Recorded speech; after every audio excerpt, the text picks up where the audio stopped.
Mientras me duchaba, mi esposa no dejaba de revisar mi cartera. Como experto en ciberseguridad, puse una tarjeta señuelo con 1.000.000 de pesos.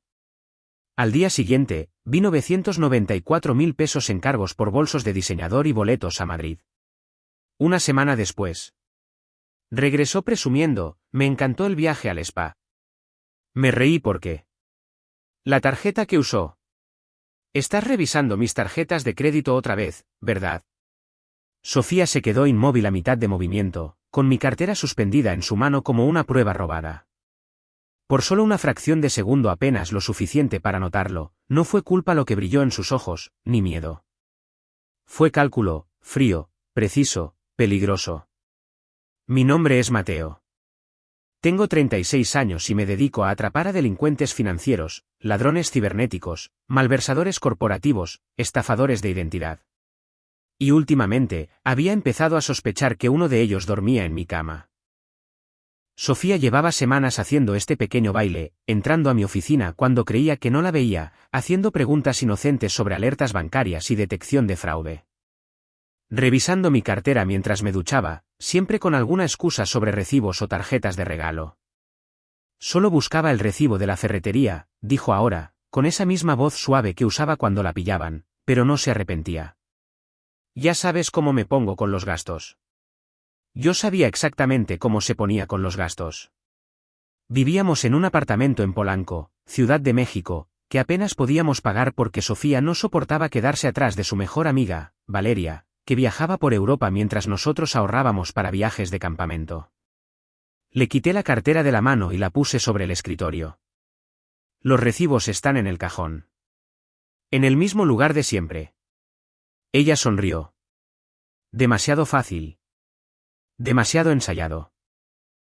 Pero noté que el ángulo era incorrecto cuando la devolvió.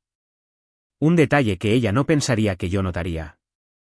Pero en mi mundo, los detalles lo son todo. Si las historias de traición te interesan, las reales, las complicadas, no apartes la mirada. Suscríbete y quédate. Porque la verdad era que no solo sospechaba. Estaba preparado. Y Sofía no tenía ni idea de lo que yo estaba a punto de hacer. No dijo nada más esa noche. Solo un suave, buenas noches. Mientras subía las escaleras como si fuera un martes cualquiera, me senté solo en la sala, viendo cómo las luces del pasillo se estiraban delgadas sobre el suelo de madera, reviviendo el momento. Su mano en mi cartera, sus ojos calculando. No fue el acto lo que me atormentaba. Fue la intención. Silenciosa, serena, ensayada. El tipo de comportamiento que yo había detectado en cientos de auditorías. Solo que esta vez, no era un cliente. Era Sofía. Sofía no siempre fue así. Cuando nos conocimos hace 6 años, era magnética, rápida con una broma, más astuta de lo que aparentaba. Hacía preguntas sobre mi trabajo, pero no se sentía intrusivo. Se sentía como admiración. En ese momento, pensé que había encontrado a alguien genuinamente curioso sobre lo que hacía. Mirando hacia atrás, tal vez me estaba estudiando, aprendiendo el sistema, observando cómo pensaba. Yo trabajaba en ciberseguridad para soluciones de seguridad Fénix, diseñando sistemas de detección de fraude que rastreaban huellas digitales. Mi trabajo era ver la anomalía en el patrón. De alguna manera, pasé por alto la que dormía a mi lado. Los cambios llegaron gradualmente. Sofía dejó de preguntar cómo me había ido el día y empezó a preguntar dónde había estado, qué tarjetas había usado, a qué hora llegaba a casa. Al principio parecían preguntas normales, hasta que dejaron de serlo. Su tono cambió. La forma de expresarse se volvió más precisa, como si estuviera cruzando referencias, no conversando. En la cena, preguntaba, ¿cuánto suelen tardar las alertas de fraude? ¿O, es la cantidad o la ubicación lo que activa las alarmas? Yo respondía sin pensar. Era un acto reflejo. Mi trabajo me había entrenado para educar. No me di cuenta de que la estaba armando. Empezó a llamarme al trabajo con una extraña urgencia. Oye, ¿usaste tu tarjeta en la gasolinera de la Avenida de los Insurgentes hoy? Yo me lo tomaba a broma, decía que sí, y ella murmuraba algo sobre el seguimiento de los gastos. Debería haberlo visto entonces. Eso no era presupuestar. Era vigilancia. Me dije a mí mismo que estaba siendo precavida. Eso es lo que hace la confianza. Construye muros contra tus propios instintos. Amortigua las campanas de alarma que has entrenado toda tu vida para escuchar. Valeria no ayudaba. La mejor amiga de Sofía desde la universidad se había convertido en un símbolo de todo lo que no éramos. Valeria vivía una fantasía de rascacielos, vacaciones europeas, armarios de diseñador, cenas que costaban más que nuestro alquiler. Y Sofía, que una vez juró que no le importaba nada de eso, empezó a hablar en comparaciones. El esposo de Valeria acaba de sorprenderla con un fin de semana en París, decía mientras doblaba la ropa. ¿No es adorable? Yo asentía, sonreía y sentía como el juicio silencioso se instalaba entre nosotros como polvo. Vivíamos en un modesto apartamento en Polanco. Limpio, tranquilo, dentro del presupuesto. Yo trabajaba muchas horas, aceptaba trabajos independientes adicionales para complementar nuestros ingresos. Sofía tenía un trabajo a tiempo parcial en una relojería de lujo, pero sus horas seguían siendo reducidas. O eso decía ella. Nunca vi los recibos de pago, solo escuché la frustración. El gerente es imposible, se quejaba. Siguen cambiando la estructura de comisiones. Yo quería creerla. Quería creerlo todo. Luego vinieron los recibos, o más bien, su obsesión con ellos. ¿Dónde está el de la ferretería?, preguntó una noche, abriendo cajones que nunca abría. ¿Tiraste el recibo de la gasolina del martes pasado? A Sofía nunca le importaron los rastros de papel. De repente, quería que cada transacción estuviera documentada, excepto las suyas. Cuando le preguntaba por sus gastos, me despachaba con un gesto. Nada importante, decía. Solo el almuerzo o recados. Pero algo no cuadraba. Conocía ese patrón. Era el mismo que había visto en cientos de casos de fraude. Concéntrate en los datos de tu objetivo. Oculta los tuyos. Una mañana, al volver de la ducha, vi la cámara de su teléfono apuntando a mi escritorio. Sobre él había una nota adhesiva en la que había garabateado un número de ruta durante una llamada. Se sobresaltó cuando entré. Oh, pensé que era la información del pago de tu coche, dijo, riendo demasiado rápido, bloqueando su teléfono aún más rápido. Sonreí, le di un beso en la sien y guardé el momento en mi mente como un archivo marcado como prueba pendiente. La confianza no siempre se rompe por una traición. A veces se erosiona por la repetición. Las mismas preguntas despreocupadas, las mismas excusas. Sofía había empezado a preguntar qué días trabajaba hasta tarde, con qué clientes me reunía en persona. Todavía tienes esa demostración de seguridad del jueves, ¿verdad?, había preguntado casualmente, bebiendo café. Esa que es fuera de la ciudad. Asentí, sin darme cuenta de que estaba planeando su oportunidad, no nuestro fin de semana. Por la noche, yacía despierto y miraba el ventilador del techo girar lentamente sobre nosotros. Sofía dormía a mi lado, con los brazos pegados al cuerpo como un niño en invierno. Solía sentirme seguro en ese silencio. Últimamente, se sentía como un vacío, como si yo fuera el único que quedaba en este matrimonio diciendo la verdad. Todavía cocinaba, todavía me daba un beso de despedida, todavía preguntaba por mi día. Pero ahora, todo se sentía como un procedimiento, como si estuviera interpretando un papel, y yo fuera el público al que necesitaba mantener engañado un poco más. Lo que lo empeoraba no era que pudiera haberme robado. Era que ya no confiaba en mí lo suficiente como para decirme quién era realmente. Esa comprensión rompió algo más profundo que la ira. Plantó determinación.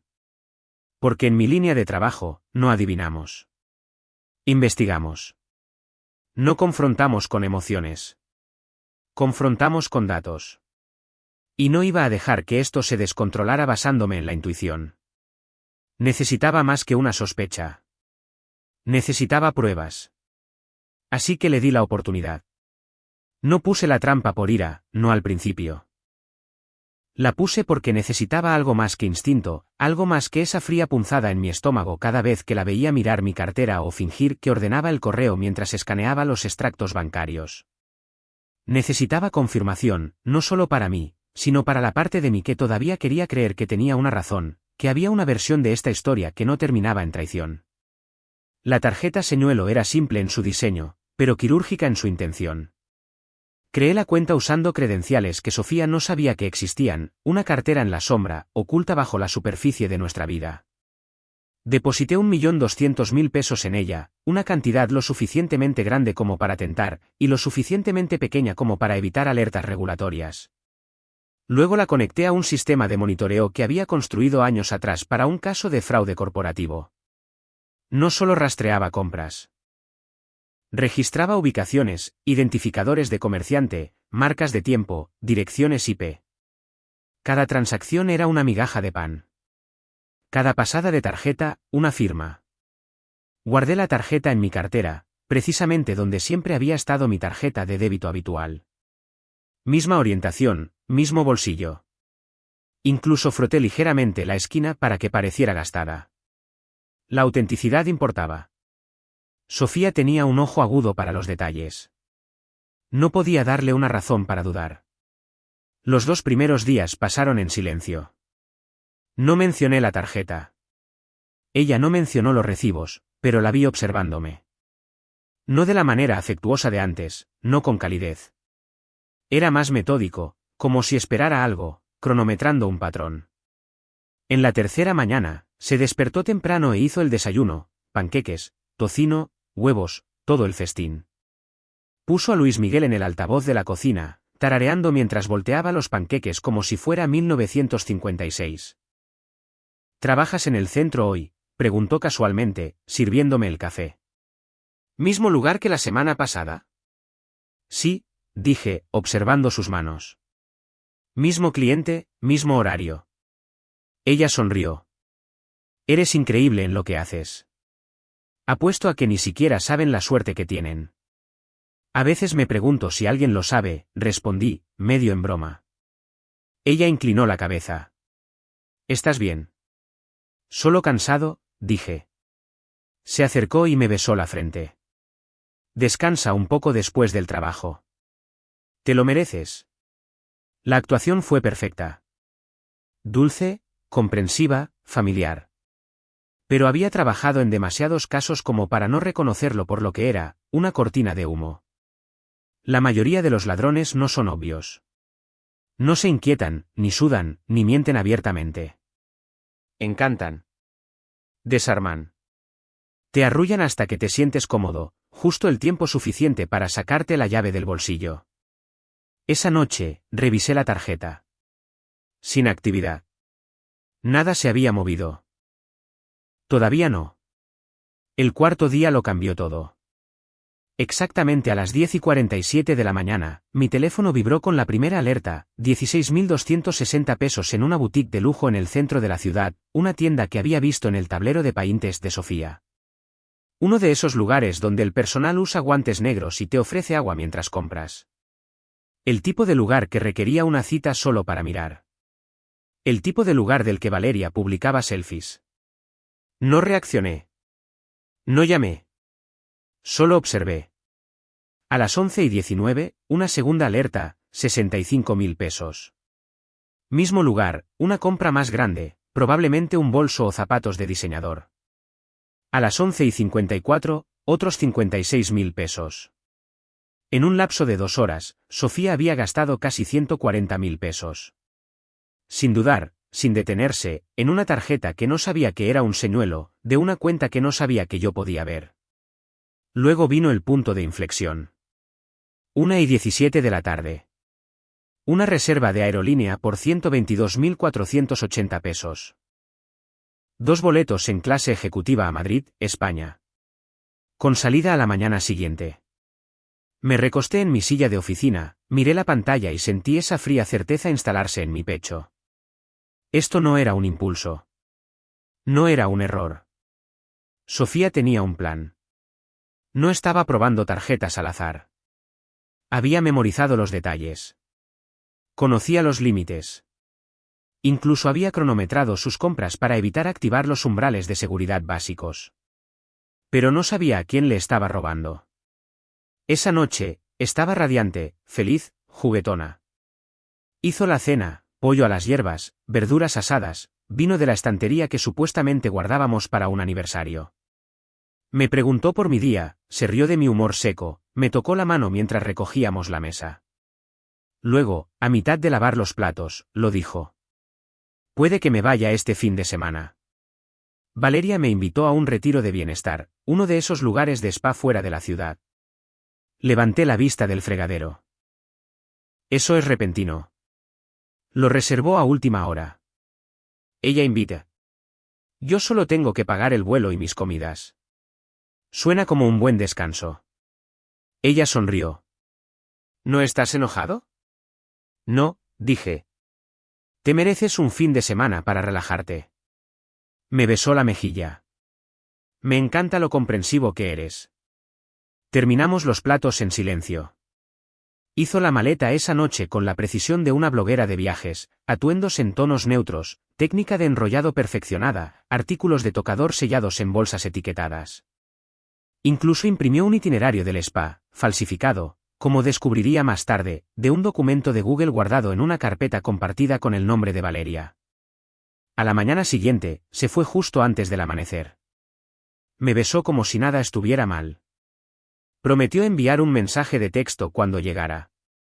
Me quedé en la ventana, viendo cómo las luces traseras de su coche desaparecían en la esquina. 25 minutos después, mi teléfono vibró. Estacionamiento de larga duración del aeropuerto. Adiós a San Antonio. Abrí el panel de control en vivo.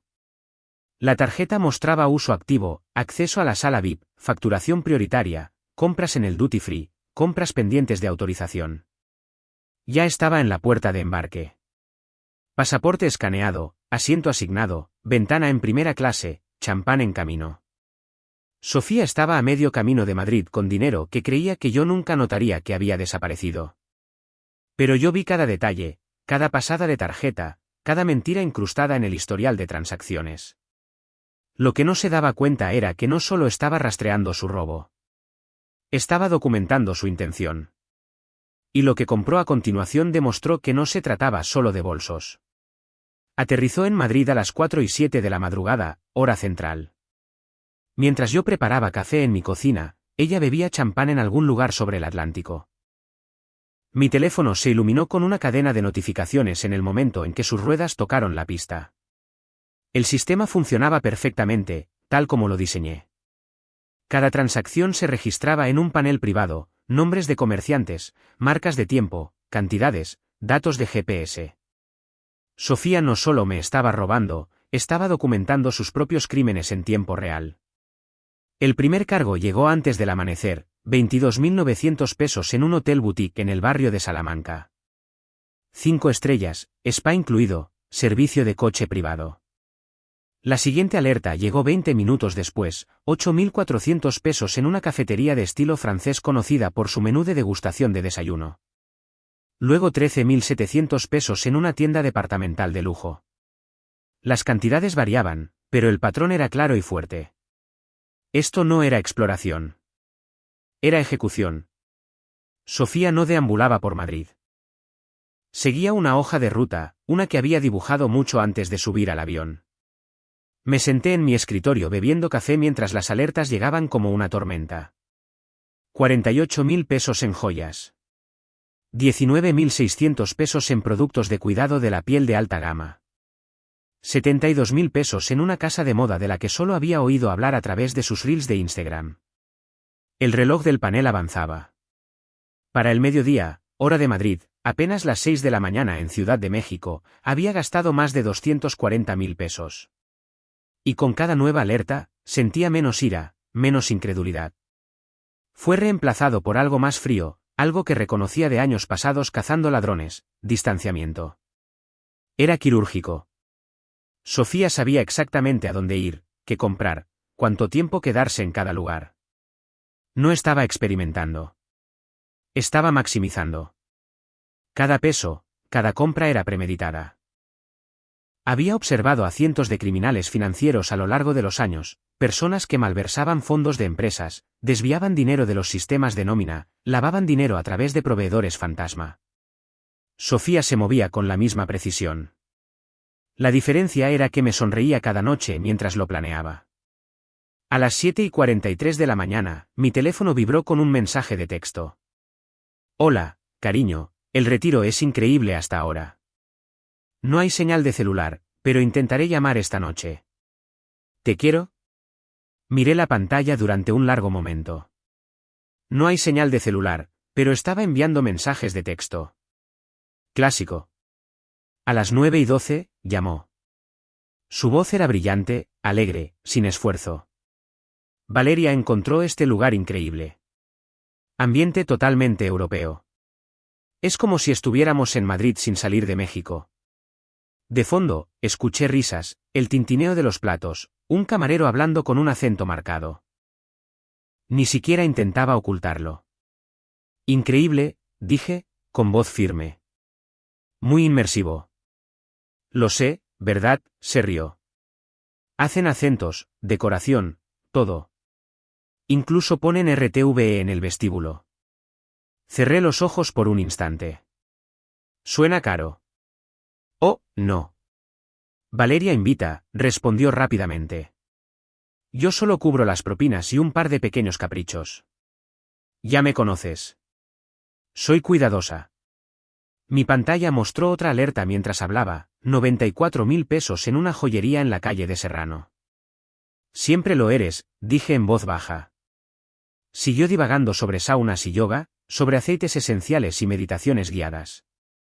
Mientras tanto, el sistema mostraba cargos en una boutique de vinos, una galería privada, una perfumería que vendía fragancias individuales a partir de 16.000 pesos la botella. No era solo el gasto. Era la confianza. Realmente creía que se saldría con la suya, que yo nunca vería la verdad, que sus mentiras superarían mis sospechas. Pero no lo hicieron. Nunca tuvieron una oportunidad. Esa noche, volvió a llamar. Me voy a dormir temprano, dijo. Valeria está agotada. Supongo que por todo el yoga. No respondí de inmediato. Estaba leyendo una nueva alerta, 78.000 pesos, tienda de electrónica, barrio de Salamanca. Debe ser intenso, dije finalmente. Vendrás con nosotras la próxima vez, añadió. Lo prometo.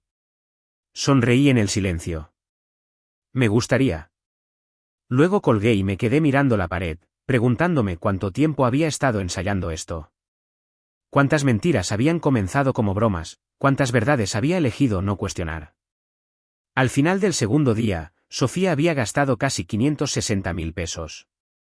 La tarjeta señuelo se estaba quemando, pero los sistemas aguantaron, no solo el mío. Los activadores de monitoreo federal se habían activado silenciosamente en segundo plano. Aún no lo sabía, pero había cruzado una línea. Varias, de hecho. No tenía ni idea de que delitos financieros como este no se trataban solo de robo. Cuando mueves decenas de miles a través de las fronteras, activas protocolos contra el lavado de dinero. Haces sonar alarmas en bases de datos internacionales. Planteas preguntas en redes bancarias con poder. Sofía no solo estaba gastando mi dinero. Estaba construyendo un caso federal, una compra a la vez.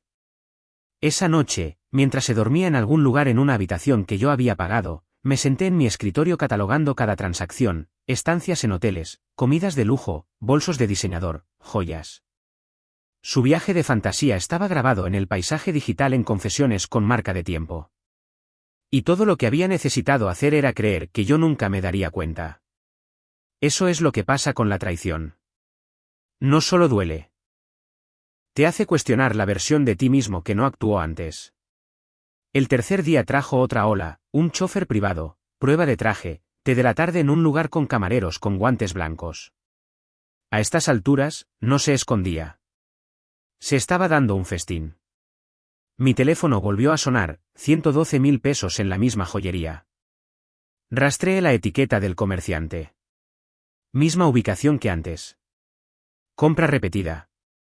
O estaba ampliando la colección o redoblando la coartada.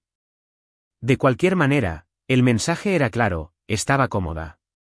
Luego vino el detonante final, una mejora a primera clase de 126.000 pesos en su vuelo de regreso. Sofía volvía a casa. El saldo de la tarjeta ahora era de poco más de 980.000 pesos gastados. Casi cada centavo estaba documentado, categorizado, preparado para la revisión federal. Y a pesar de todo, nunca levanté el teléfono para detenerla. Porque en mi mundo, no interrumpimos el crimen. Observamos. Construimos. Presentamos. El castigo no proviene de la confrontación. Proviene de los hechos. Pero lo que descubrí a continuación fue mucho más allá de mi matrimonio. La llamada llegó a las 2:12 de la tarde. Estaba revisando los registros de transacciones cuando mi teléfono se iluminó con un número que no había guardado pero que reconocí de inmediato, código de agencia federal, prefijo de Ciudad de México. Respondí con un silencioso, hola. La voz al otro lado era tranquila, serena, oficial. Señor Mateo, soy la agente Raquel Serrano de la Unidad de Inteligencia Financiera. Hemos detectado actividad inusual en una de sus cuentas monitoreadas. Se me encogió el estómago, no de miedo, sino por la surrealista confirmación de que esto ya no era solo una traición personal. Ahora era un asunto federal. Transacciones internacionales, alto volumen, continuó. El patrón sugiere un posible uso no autorizado, posiblemente robo de identidad. No dudé. Estoy al tanto. Es parte de una investigación personal, dije. Hubo una pausa. ¿Está investigando a alguien usando sus propios datos financieros? Alguien cercano a mí ha estado accediendo a información sin permiso, dije. Puse la tarjeta señuelo para documentar el comportamiento. Cada transacción que están viendo es parte de esa trampa. La línea quedó en silencio por un momento. Señor Mateo, ¿me está diciendo que está llevando a cabo una operación encubierta contra su cónyuge? Estoy documentando el acceso no autorizado a cuentas privadas, respondí. Y sí, es mi esposa. El silencio que siguió no fue incómodo. Fue clínico, el tipo de pausa que los profesionales usan cuando pasan de la curiosidad al protocolo. Señor Mateo, necesita entender algo, dijo la agente Serrano. Esto ya no es solo fraude financiero. Estas transacciones internacionales, el volumen total, esto entra en una categoría diferente. Se han activado las alarmas de lavado de dinero. La aduana en España ya ha sido notificada. Y el vuelo de regreso de su esposa está programado para el sábado. Cuando aterrice, será sometida a una inspección reforzada. Me recosté en mi silla y cerré los ojos. Sofía no volvía a casa para enfrentarse a mentiras o confrontaciones. Volvía a casa para enfrentarse a agentes federales con placas y preguntas. Entiendo, dije en voz baja. También estamos señalando datos anteriores, continuó. Esto no es un incidente aislado. El sistema está haciendo coincidir su comportamiento actual con patrones de actividad similares rastreados en cuentas vinculadas a su hogar. Creemos que esto puede haber estado sucediendo desde hace un tiempo. Ese fue el momento en que se me cortó la respiración. ¿Qué quiere decir? Según el cruce de referencias preliminar, su esposa ha realizado transacciones similares con diferentes cuentas en los últimos 14 meses, explicó la agente Serrano. Viajes a París, Barcelona, Roma. Todas compras de alta gama, boletos de primera clase, hoteles boutique, artículos de diseñador. Pero las tarjetas de crédito utilizadas no estaban a su nombre. El suelo bajo mis pies no se abrió. Simplemente dejó de sentirse real. Nunca viajó sin mí, dije. Lo habría sabido. Creemos que los viajes se enmascararon usando viajes con un tercero, probablemente un amigo o colega, dijo. Nuestros registros muestran que incluyó a un acompañante recurrente en los formularios de reserva, alguien llamada Valeria Luis. Miré por la ventana a nuestro tranquilo vecindario de Polanco. Valeria. La mejor amiga, la coartada, los retiros de bienestar que nunca existieron. Sofía nos había mentido a los dos. Necesito preguntar, dije lentamente. ¿Han contactado a Valeria? Todavía no, respondió la agente Serrano. Procederemos con cuidado. Pero, señor Mateo, parece que su esposa ha utilizado identidades e información de tarjetas de varios individuos. Hemos identificado cuentas corporativas, datos de antiguos compañeros de piso y al menos 2 miembros de la familia. Las palabras cayeron como metralla. No podía imaginar a Sofía con un mono naranja, pero tampoco podía negar lo que estaba escuchando. La mujer con la que creía haberme casado había estado construyendo un sistema de robo bajo nuestro techo, sonriendo mientras robaba, riendo mientras mentía. Esa noche, después de que el atardecer tiñera la cocina de dorado, registré su armario. No sé qué esperaba. Quizás nada. Quizás una última esperanza de que no fuera cierto. Pero en el cajón debajo de su joyero, escondido entre muestras de perfume y cupones caducados, lo encontré. Un pequeño cuaderno negro, de tapa de cuero, sin etiqueta. Lo abrí con manos temblorosas. Dentro estaba todo lo que temía y más: nombres, números de tarjeta, fechas de vencimiento, códigos de seguridad. Columnas etiquetadas como ciudad, fecha, límite, total. Entradas para París, Barcelona, Madrid, Roma. Cantidades garabateadas con bolígrafo, luego rodeadas con un círculo. Flechas apuntando a tarjetas alternativas, con notas al lado: prueba con aerolínea, límite demasiado bajo, segura para reservar. Había nombres que no reconocía, gente que nunca había conocido, víctimas que había arrastrado a su fantasía y dejado atrás en silencio. Cerca del final había una lista titulada: tarjetas MEX, viables. 23 entradas. Solo 3 de ellas eran mías. Había estado planeando esto durante mucho tiempo. Me senté en el suelo de nuestro dormitorio, con el cuaderno en mi regazo, su aroma aún débil en el suéter que colgaba cerca. No lloré. No grité. No lancé el cuaderno por la habitación. Simplemente me quedé sentado, sintiéndome como un extraño en mi propia casa. La traición no era solo por el dinero. Ni siquiera por las mentiras. Era la arquitectura, la forma en que lo había construido cuidadosamente, repetidamente, sin remordimientos. Sofía no había caído en el crimen por desesperación. Lo había elegido. Lo había practicado, lo había perfeccionado. A las 9:37 de la noche, sonó mi teléfono. ¿Sofía? Hola, cariño, dijo, con la voz tan brillante como siempre. Estamos terminando el retiro. Estaré en casa mañana por la noche. No puedo esperar a verte. Yo tampoco puedo esperar, dije suavemente. Ella se rió. Te compré algo en la tienda de regalos. Te encantará. Miré el cuaderno, las líneas de identidades robadas, el rastro de ciudades, como un mapa de carreteras de lujo del engaño. ¿Qué tipo de regalo?, pregunté. Hizo una pausa. Algo europeo. Perfecto. No tenía ni idea de a qué estaba volviendo. Aduanas, Instituto Nacional de Migración, delitos financieros. Había salido del país con una maleta de intenciones y regresaba con una bolsa llena de pruebas. Y estaba a punto de traerlo todo a casa.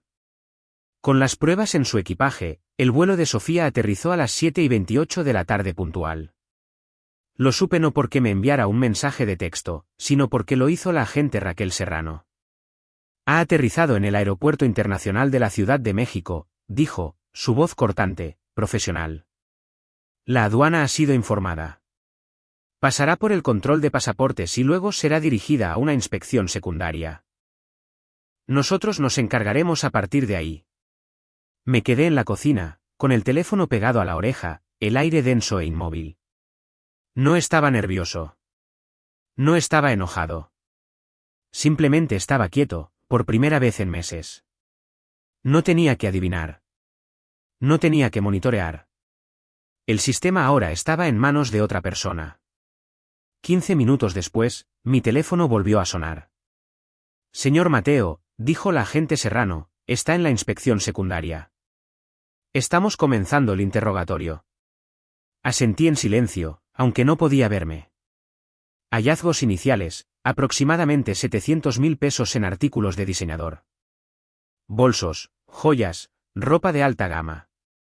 Cuando se le preguntó sobre la fuente de los fondos, afirmó que su esposo le dio permiso para usar su tarjeta de crédito para el viaje. La forma en que lo dijo fue clínica, no sorprendida, no impresionada, solo un dato en una historia más grande. ¿Y se lo dijiste?, pregunté. Lo estamos verificando con usted ahora. ¿Está preparado para hacer una declaración? Miré al otro lado de la habitación, al escritorio donde había monitoreado cada cargo, cada mentira, cada retiro falso y sonrisa fingida. Nunca autoricé ninguna de esas compras, dije, con voz uniforme. Accedió a información financiera sin mi permiso y la usó para financiar viajes internacionales y gastos de lujo. La agente Serrano se quedó en silencio por un segundo. Eso es lo que esperábamos. Pero hay más. Durante la inspección, también se le encontró un segundo juego de tarjetas de crédito, nombres y números de cuenta que no coinciden con ninguno registrado en su hogar. Cerré los ojos. El cuaderno. No solo había traído artículos de lujo. Había traído pruebas. Los agentes no la confrontaron con eso de inmediato. La dejaron hablar, la dejaron tejer su versión. Sofía afirmó que las tarjetas eran extras, unas que supuestamente yo le había pedido que probara. Dijo que yo estaba implementando un nuevo sistema y que ella estaba ayudando como parte de un proyecto. Casi me reí cuando la agente Serrano me transmitió esa parte. Sofía siempre había sido buena para improvisar, pero esto no era una cena de amigos. Esto era jurisdicción federal. Le pidieron que explicara cada transacción. La boutique en el barrio de Salamanca, el hotel, el boleto de primera clase. Dijo que todo era un regalo sorpresa para mí. Ha estado trabajando tan duro, les dijo. Quería mimarlo. Luego le mostraron los datos reales, los registros de monitoreo, la cuenta beta, las IPS, las marcas de tiempo, su firma en los formularios de aduana, los recibos a su propio nombre. Las mentiras comenzaron a fracturarse. Sus respuestas se volvieron más lentas. Las pausas se hicieron más largas. Y cuando colocaron el cuaderno sobre la mesa frente a ella, se quedó completamente en silencio. A las 8:45 de la tarde, la agente Serrano llamó por última vez. Ha sido arrestada, dijo. Los cargos incluyen fraude con tarjeta de crédito, robo de identidad y lavado de dinero internacional. El volumen de transacciones, combinado con las tarjetas robadas, nos da un caso federal sólido. Será transferida a custodia federal esta noche. La lectura de cargos se fijará en un plazo de 72 horas. 10 minutos después, mi teléfono volvió a vibrar. Número desconocido. Supe quién era antes de contestar. Mateo, dijo, su voz tensa, temblorosa. Ha habido un terrible malentendido. Creen que te robé. Les dije que me diste permiso. No hablé. ¿Puedes venir aquí y aclarar esto? Solo diles la verdad y podremos irnos a casa. Miré la pared donde solía colgar su foto de boda. Miré el escritorio con el registro de cada mentira que creía haber ocultado. Sofía, nunca te di permiso para usar ninguna de mis cuentas. Silencio. Mateo, por favor. Puedo explicarlo todo. Estoy seguro de que puedes, dije. Guárdatelo para tu abogado. Colgué. La casa volvió a quedar en silencio. No se sintió como una victoria. Se sintió como la gravedad. Pero el tribunal era donde comenzaría el verdadero ajuste de cuentas. El tribunal era más frío de lo que esperaba. No físicamente, sino en energía, en silencio, en la forma en que incluso los susurros se sentían demasiado fuertes. Sofía estaba de pie en la mesa de la defensa con un mono naranja, las manos esposadas al frente, el pelo recogido, sin maquillaje, sin capas de diseñador tras las que esconderse. La mujer que una vez gastó 100.000 pesos en una pulsera ahora vestía ropa de lona proporcionada por el gobierno y una dignidad prestada. Me senté en la galería, con las manos cruzadas en mi regazo, observándola sin pestañear. El juez Tomás Velasco entró puntualmente a las 9 de la mañana. Tribunal Federal. Sin tonterías. El secretario llamó el caso, y el nombre completo de Sofía resonó en la sala con paneles de madera. Los cargos siguieron como golpes de martillo: fraude con tarjeta de crédito, robo de identidad, lavado de dinero internacional, conspiración para cometer delitos financieros. Cada palabra tallaba un poco más profundo en el espacio entre quién era y en quién se había convertido.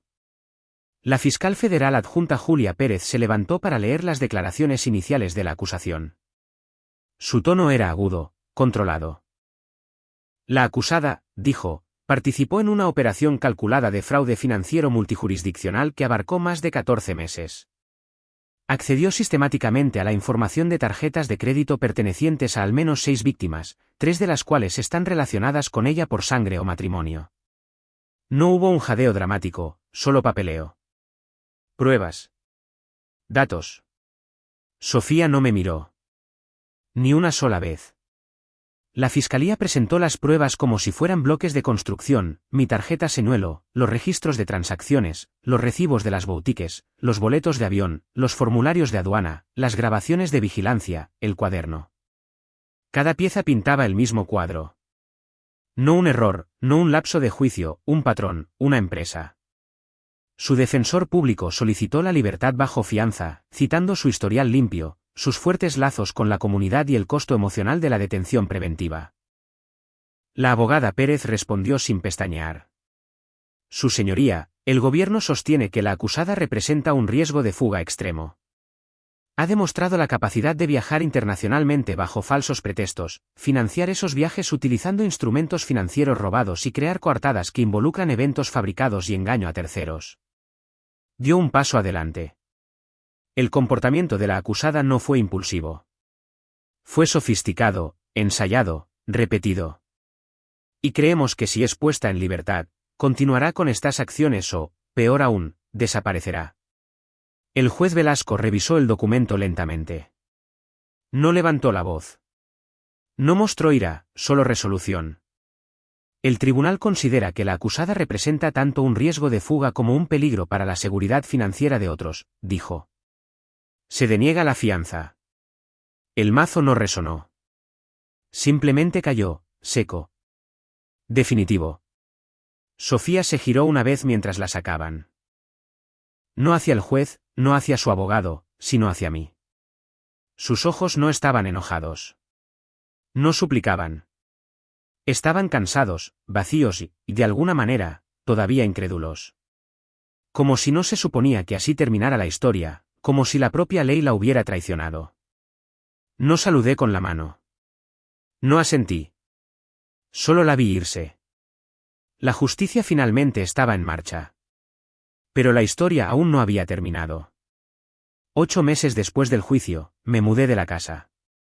No porque no pudiera pagarla, sino porque no podía respirar en ella. Cada habitación susurraba recuerdos en los que ya no confiaba. La cocina olía a pollo asado y mentiras. El dormitorio se sentía más pequeño que antes. El armario todavía tenía perchas vacías donde antes colgaban sus abrigos de diseñador. Incluso la luz que entraba por las ventanas se sentía filtrada por el engaño. Así que empaqué lo que necesitaba, doné el resto y dejé lo demás atrás, como pruebas de un caso que ya no necesitaba ser revisitado. Encontré un pequeño apartamento más cerca del centro. Nada lujoso, líneas limpias, sin historia. Solo silencio. Eso era todo lo que quería. Acepté un puesto en una nueva firma de ciberseguridad, más pequeña, más enfocada, especializada en investigaciones forenses vinculadas al fraude financiero. La ironía no se me escapaba. Las mismas habilidades que usé para rastrear a malversadores y lavadores de dinero me habían ayudado a exponer a la mujer con la que me casé. No solo estaba reconstruyendo mi carrera, la estaba reclamando, no como esposo, sino como investigador, como alguien que todavía creía que la verdad importaba, incluso cuando llegaba demasiado tarde para salvar lo que pensabas que era amor. Sofía se declaró culpable. Las pruebas eran abrumadoras: los registros, el cuaderno, los testimonios, los emisores de tarjetas que se presentaron. Aceptó una sentencia de 96 meses en una prisión federal, seguidos de 36 meses de libertad supervisada. La restitución se fijó en más de 7 millones de pesos. Recibí una notificación oficial de que los fondos de mi cuenta señuelo, poco menos de 1 millón de pesos, serían devueltos en el plazo de un mes. Pero el dinero no fue la victoria. La victoria nunca fue financiera. Fue emocional. Fue personal. Se trataba de enfrentar una traición que se había estado escondiendo a plena vista. Una tarde, recibí una llamada de Valeria. No había hablado con ella desde el arresto de Sofía. Su voz era baja, nerviosa. Mateo, dijo, solo quería decir que... Yo no sabía. Todos esos viajes, los retiros de bienestar. Usó mi nombre. Me dijo que te estaba visitando en viajes de negocios. Nos mintió a los dos. Le creí porque la versión de Sofía que ahora entendía no solo traicionaba a la gente, la usaba. No mentía con palabras. Mentía con narrativas completas, con atrezo, con itinerarios de viaje, con recibos fabricados. Valeria preguntó si había algo que pudiera hacer. Le dije que no. Solo recuerda, dije, algunas personas no son quienes pretenden ser. Me dio las gracias. Colgamos. Me quedé mirando el teléfono durante mucho tiempo. No porque extrañara a Sofía, sino porque me di cuenta de lo profundo que había llegado su red. No era solo una mentira entre marido y mujer. Era toda una arquitectura de manipulación. Esto no era solo un fracaso personal. Era sistemático, un caso de estudio sobre la traición familiar diseñado para parecer amor. En mi nueva oficina, enmarqué el registro final de transacciones de la tarjeta señuelo. No como un trofeo, sino como un recordatorio. Una confesión digital en blanco y negro. Fechas, cantidades, ubicaciones, intención. Sofía pensó que era más inteligente que el sistema. Olvidó que yo construí el sistema. Mi esposa resultó ser mejor robando que quedándose. Y al final, eso fue lo que le costó todo. Su codicia se convirtió en su perdición. El tribunal me hizo justicia, pero lo que vino después me dio paz. Algunas traiciones se sienten como accidentes. Otras se sienten como un asesinato a cámara lenta. Pero esto era arquitectura. Un plano dibujado con precisión, ladrillo a ladrillo, construido sobre una confianza que nunca pensé que podría ser utilizada como un arma. No perdí a una esposa. Perdí la ilusión de una.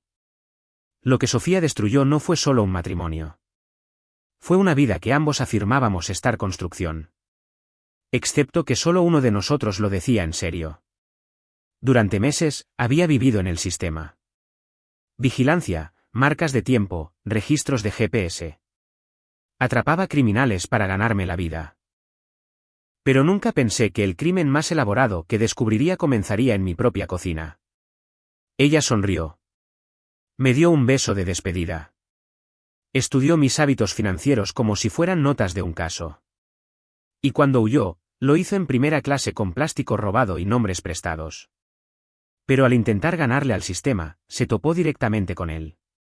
Y no solo la atrapó. Borró la historia que ella estaba escribiendo y la reemplazó con la verdad. Dicen que la justicia es ciega, pero no estoy de acuerdo. La justicia lo ve todo eventualmente, y cuando lo hace, no es ruidosa ni dramática. Es silenciosa. No necesité gritar en el tribunal. No necesité venganza y sangre. Tenía datos, registros, pruebas. Tenía la verdad.